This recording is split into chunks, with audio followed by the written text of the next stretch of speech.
अब मैं चाहता हूँ जरा देखने वालों को समझाइए कि इस वक्त जो है ये सूरत हाल क्या है, हम किस चीज का जो है वो सामना कर रहे हैं, और ये जो पहली लहर की दूसरी लहर और फिर अब ये जो तीसरी लहर जिसका हम हवाला दे रहे हैं, ये कितनी मुख्तलिफ है, इसमें क्या चीजें हैं जो बतौर डॉक्टर हॉस्पिटल में जो लोगों को ट्रीट कर रहे हैं, आप लोगों को किन चीजों का सामना करना पड़ रहा है? बिस्मिल्लाहिर्रहमानिर्रहीम। बहुत शुक्रिया।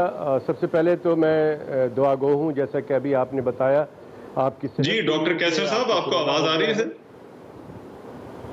जी आपकी आवाज आ रही है, मैं बात कर रहा हूँ। मेरी आवाज शायद आपको नहीं जा रही है। अच्छा, मेरा ख्याल है कैसर साहब का कुछ ऑडियो का इशू है, जरा इसको फिक्स कर लेते हैं। मैं रिजवान उपल साहब यही सवाल सर आपके सामने रखता हूँ, आप इसको किस तरह से देखते हैं, इस सारी सिचुएशन को किस तरह से हमें समझाइए, को देखने वालों को समझाइए कि जो इस वक्त हो रहा है ये क्या हो रहा है? जी अस्सलाम वालेकुम, बहुत शुक्रिया। देखिए पहले भी 2 वेव्स हम देख चुके हैं, तो कोरोना पाकिस्तानी क्या दुनिया के लिए कोई नई चीज़ नहीं, लेकिन जो थर्ड वेव आई है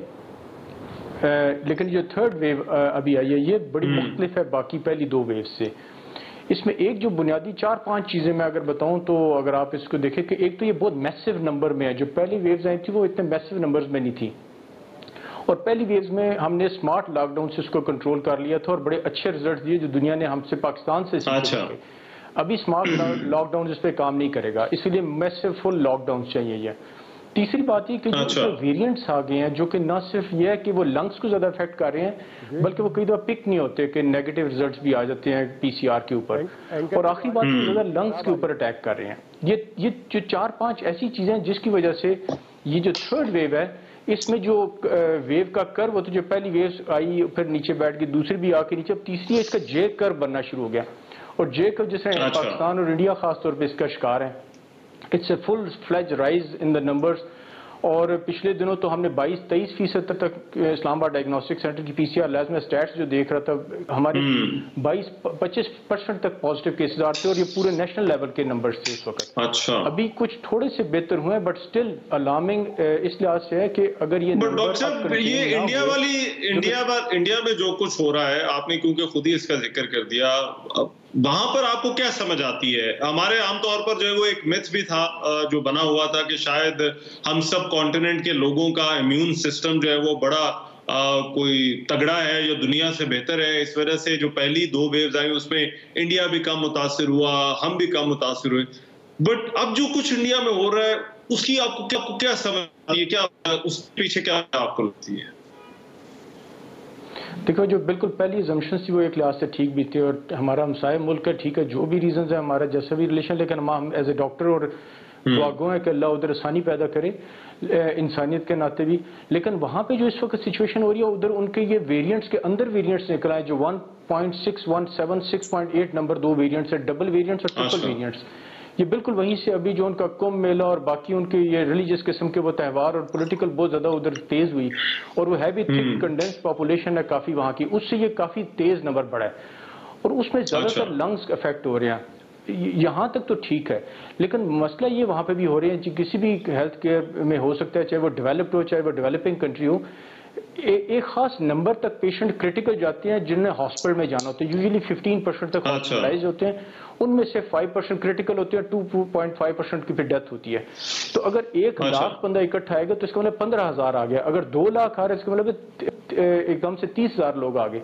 जब 30,000 लोग आएंगे तो हेल्थ केयर सिस्टम पूरा का पूरा फ्लैट होना शुरू होता है, और ये इंडिया में भी हो रहा है कि उनका 3.25 लाख का नंबर जब आया तो हॉस्पिटल में इतनी कम से एडमिशंस आए कि उनकी ऑक्सीजन परसेंटेज जो है वो परसेंटेज बहुत ज्यादा बढ़ गई है। अच्छा, मुझे अब जरा डॉक्टर कैसर साहब, अब आपको आ रही है आवाज सर? जी आपकी आवाज आ रही है, मुझे थोड़ा सा इको के साथ आ रही है। अच्छा, मुझे पहले भी क्योंकि बताया गया था कि डॉक्टर कैसर साहब तो मुझे सुन पा रहे हैं, मगर मुझे उनकी जो है वो आवाज नहीं आ रही। मैं कैसर साहब बड़ी माजरत चाहता हूं, मैं आपके पास दोबारा जरा आता हूं जो है वो, मगर ये मैं डॉक्टर बारी साहब से जरा पूछ लूं उतनी देर। डॉक्टर अब्दुल बारी साहब, आपको क्या लगता है ये जो हमसाया मुल्क में हो रहा है वो क्यों हो रहा है, और फिर पाकिस्तान में अभी जो इस वक्त सूरत हाल है, बहुत सारे लोगों को ये तशवीश भी है कि खुदा ना खासा कहीं पाकिस्तान में भी ऐसी सूरत हाल ना हो जाए। क्या इस बात का इम्कान है कि अल्लाह ना करे कि ऐसी सिचुएशन जो है वो पाकिस्तान के अंदर भी देखी जाए, अगर फौरी तौर पर जो है वो चीज़ों पर काबू ना पाया गया? बिस्मिल्लाहिर्रहमानिर्रहीम। बहुत शुक्रिया आपका। एक्चुअली पाकिस्तान में जो शुरू हुआ था वो यूके वेरिएंट आया था, और वो जो है ना उसमें KPK में और पंजाब में और AJK में रहा। वहाँ काफ़ी तेज़ी से ये बढ़ा है, और ये यूके वेरिएंट जो है ना जो स्प्रेड होता है 70% ज़्यादा स्प्रेड है इसकी हमारे। और ये जो जैसे डॉक्टर रिजवान ने बताया कि इंडियन जो वेरिएंट है वो डबल ट्रिपल वेरिएंट्स हो गई है, जिसका इफेक्ट वो बहुत ज़्यादा तेज़ी से फैल रहा है। अब हमको इससे बचने के लिए सबसे पहले कि अपने बॉर्डर्स को क्लोज करने होंगे, हमको उन ममालिक से लोगों को बंद करना होगा। देखिए, हमने यूके को बंद नहीं किया था, जिसकी वजह से हम यहाँ पर आए। हमारे जो एयरपोर्ट्स के अंदर जो है ना कंट्रोल्स थोड़ा सा कंप्लेसेंसी आई थी, तो उन्होंने तो फ़ौरन हमको बंद कर दिया। अभी हम लोग सारे बंद हो गए हैं, लेकिन हम उसको रेसिप्रोकेट नहीं करते। हम लोगों को एहतियात बहुत ज़रूरी है, क्योंकि इसमें यही चीज़ आती है, और इसमें यही हो रहा है कि पूरी की फैमिली एकदम स्प्रेड हो जाता है। ये पहले तो ये होता है घर में एक हुआ, उसको आइसोलेट कर दिया, निकल गया, बाकी सब हो गए। यहाँ एक हुआ नहीं और पूरी फैमिली इफेक्ट हो गई है। तो अभी हम अभी भी लेट हैं, लेकिन हमको पहले ये करना चाहिए था। अपनी सख्तियाँ जो है ना तेज़ी से पहले से करनी होगी, और मुकम्मल, मैं डॉक्टर रिजवान से एग्री करूँगा, मुकम्मल लॉकडाउन ही इसका आंसर है। अच्छा, जो हालात है उनमें मुमासलतें तो बहुत सारी देखी जाती हैं, और ये आपको याद होगा जब हम लोग आपसे डॉक्टर बारी साहब पहले भी बात करते थे, तो यूरोप और अमेरिका की बजाय हमें भी ये कहा जाता था कि मवाजना करें भारत के साथ, वहां पर जो है वो क्या हो रहा है। दोनों जगह पर आपको कोई मुमासलतें जो है वो नजर आ रही है? जो आप डबल वेरिएशन की बात कर रहे हैं, जेनेटिक टेस्टिंग तो बहुत कम है यहाँ पर जो वायरस की म्यूटेशंस है, मगर फिर भी अंदाजा क्या है जिस तरह से पेशेंट्स आपके पास आ रहे हैं और जो नंबर्स जिस तरह से वो बढ़ रहे हैं? अभी तक जो है ना, जो यहाँ पर भी कुछ इन्होंने एनालाइज किया था, ये 50% से ज्यादा यूके वेरिएंट ही है। अभी यूके वेरिएंट ही है जो कि तेजी से फैल रहा है। जब यहाँ पर पंजाब में KPK में और AJK में आया था, उस वक्त 3 हफ्ते पहले हमने कहा था कि इंटर प्रोविंशियल जो पब्लिक ट्रांसपोर्ट को बंद करना चाहिए। उसको नहीं किया, अभी थोड़ा लेट हो गया, लेकिन अभी भी वक्त है। हमको अभी सख्ती करनी पड़ेगी इसके बगैर। और आवाम, देखिए, आवाम को हर एक को अपनी जिम्मेदारी करनी होगी। ये जो है ना इतना आसान नहीं है। देखें, ये चीज़ें बाद में भी हो जाए, ईद बाद में भी आ जाएगी, अगले साल भी ईद आएगी, रमज़ान भी अगले साल में आएगा, हम इबादतें भी करेंगे। लेकिन इस वक्त बहुत जो है ना, बहुत इस वक्त जो है ना ख़तरनाक सिचुएशन में हम चले जाएंगे अगर हमने एहतियात नहीं की तो, और सही फैसले नहीं किए। ठीक। डॉक्टर कैसर साहब की ऑडियो हम फिक्स कर चुके हैं। आपकी आवाज मुझे आ रही है। जी, अब आ गई है डॉक्टर साहब तक पहुंच रही है। जी अब आ गई है, मिलाकर हो गया है जी हमारा राब्ता। डॉक्टर साहब, गेटिंग टू द पॉइंट, जो क्वेश्चन है वो मैंने बाकी दोनों डॉक्टर बारी साहब से भी और डॉक्टर रिजवान साहब से पूछा है। आप इस सिचुएशन को किस तरह से असेस कर रहे हैं, और फिर हमारी मैनेजमेंट को जो है वो किस तरह से असेस कर रहे हैं? क्योंकि एक जो एग्जाम्पल इस वक्त जो है वो बार बार बात हो रही है, वो इंडिया की एग्जाम्पल की बात हो रही है कि खुदा ना खासा कि हमारे यहाँ जो है वो ऐसे हालात ना हो जाए। आपके पास जो पेशेंट्स आ रहे हैं, जो ट्रेजेक्टरी देख रहे हैं, जो म्यूटेशंस देख रहे हैं, क्या आपको क्या लगता है पाकिस्तान की आगे की सिमत क्या है? अब बिस्मिल्लाहिर्रहमानिर्रहीम, बहुत शुक्रिया। देखिए, बात सारी ये है कि पाकिस्तान में सूरत हाल दिन ब दिन जो है वो ख़राब होते जा रहे हैं। हम सिर्फ अगर NCOC की रिपोर्ट की अगर बात करें तो वो दिन ब दिन उसमें इजाफा हो रहा है, केसेस में इजाफा हो रहा है, अमवात में इजाफा हो रहा है। गो कि वो केसेस हैं जो कि रजिस्टर्ड है NCOC के पास, जो अनरजिस्टर्ड है वो इससे ज़्यादा कहीं है। ये बात जहन में रखनी चाहिए। इसके साथ साथ हम ये देख रहे हैं कि डे 1 से पिछले साल से हम देख रहे हैं कि लोग जो है वो SOPs को फॉलो नहीं कर रहे हैं, और अभी तक नहीं कर रहे हैं। इतनी सारी बातें होने के बावजूद भी ऐसा लगता है कि जैसे कि एक तरफ आप बोल रहे हैं, दूसरी तरफ लोग जो है वो उस पर ध्यान नहीं दे रहे हैं, जिसकी वजह से हमें डर ये है कि जो मैं चूँकि पाकिस्तान मेडिकल एसोसिएशन के सेक्रेटरी जनरल की हैसियत से हम एक 2-3 मीटिंग्स अटेंड करते हैं इंटरनेशनली, हमें पता चलता रहता है किस ममालिक में, किस मुल्क में क्या प्रॉब्लम हो रही है।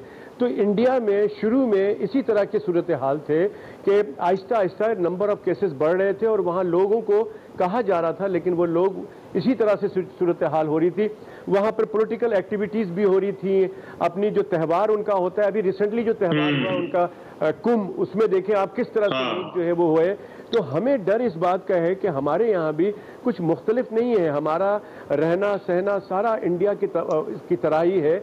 और हम ये समझते हैं कि अल्लाह ना करे हमारी जो पेशेंगोई है या जो हम समझ रहे हैं क्लिनिकली, हम अपने तजुर्बे से ये देख रहे हैं कि हम उसी तरफ जा रहे हैं जिस तरह की इंडिया की सूरत हाल बनी है। अल्लाह ना करे हम अल्लाह ताला खुदा ना खास्ता दूसरी वेव में हमें अल्लाह ताला ने मदद की है।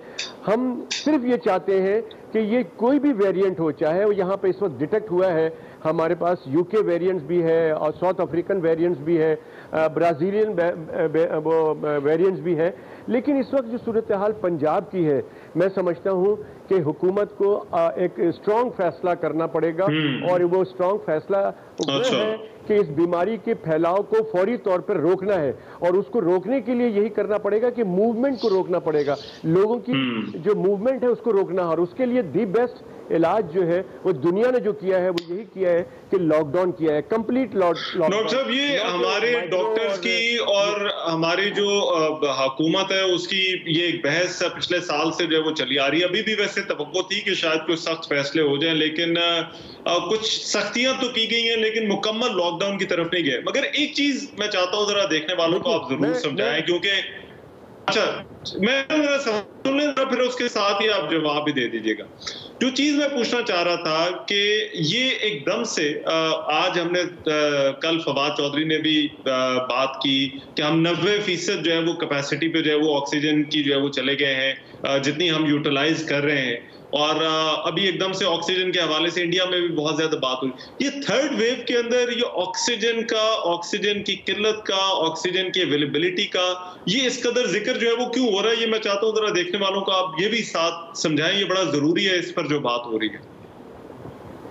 देखिए रहमान, आपका बहुत इंपॉर्टेंट पॉइंट है ये, और ये सारा आपके प्रोग्राम का दारोमदार ही मैं समझता हूँ इसी पे होना चाहिए कि ये जो बीमारी है, इस बीमारी के अंदर हम सारे मुल्कों में और पाकिस्तान में भी यही हमने देखा कि हमने लोगों से कहा कि जी आप अपनी सैचुरेशन को चेक करें, आपके अंदर जो है ऑक्सीजन की जो सैचुरेशन है वो कम नहीं होनी चाहिए, अगर कम होता है तो आपको अस्पताल का रुख करना चाहिए। ये जब इसके नंबर ऑफ केसेस बढ़ते चले जाएंगे, ऑक्सीजन अगर बहुत सारे लोगों को जरूरत पड़ेगी तो नेचुरली हॉस्पिटल के अंदर बर्डन ज्यादा पड़ेगा, और फिर यकीनन फिर हॉस्पिटल वाले मना करेंगे कि हमारे पास ऑक्सीजन वाले बेड्स नहीं है, फिर वेंटिलेटर के बेड्स नहीं है। ये सूरत हाल इंडिया में इसीलिए हुई कि वो मल्टीप्लाई हुआ। और चूंकि ये जो वायरस है, जो आपका सवाल है बेसिकली कि जो पहली और दूसरी वेव में ये सूरत हाल इसलिए नहीं थी कि इतनी तेजी से जो है वो प्रॉब्लम ये हमने वेंटिलेटर्स का बहुत सुना था, वेंटिलेटर्स की तो बात बहुत हुई थी, मगर ऑक्सीजन की शायद बात हुई थी, मगर शायद इतनी ज्यादा नहीं थी हुई जितनी अभी इस वक्त हो रही है। लेकिन हमें अफसोस है, मैं एक चीज ये परेशान इस बात पे हूँ कि पाकिस्तान में अभी तक अल्लाह का शुक्र है कि वो कंडीशन नहीं आई है, लेकिन असद उमर ने ये बात क्यों कही कि 90% जो है हमारी ऑक्सीजन जो है वो हेल्थ में कंज्यूम हो रही है और सिर्फ 10% रह गया है। ये बड़े हमारे लिए परेशान कुन बात है। हम समझते हैं कि अगर ये 10% है तो इसको इन्हांस किया जाए, क्योंकि आगे हमें जो खतरात लग रहे हैं उसमें तो बहुत प्रॉब्लम है। और अगर यही सूरत हाल अभी रही है तो हमारा, अगर खुदा अल्लाह ना करे सूरत हाल खराब होती है तो लोग तो अस्पतालों के बाहर ऑक्सीजन के लिए ही तड़पते रहेंगे और बहुत प्रॉब्लम हो जाएगी। मैं दरख्वास्त करूंगा आपके तवज्जो से हॉस्पिटल की फैसिलिटीज को बढ़ाया जाए, ऑक्सीजन की जो है उसकी जो तरसेल है, जो उसकी सप्लाई ऑक्सीजन की, उसको बढ़ाया जाए और वक्त पहले किया जाए। हमारे यहाँ पहले से कुछ नहीं किया जाता, जब कुछ प्रॉब्लम बढ़ जाती है फिर हम कुछ स्टेप लेते हैं।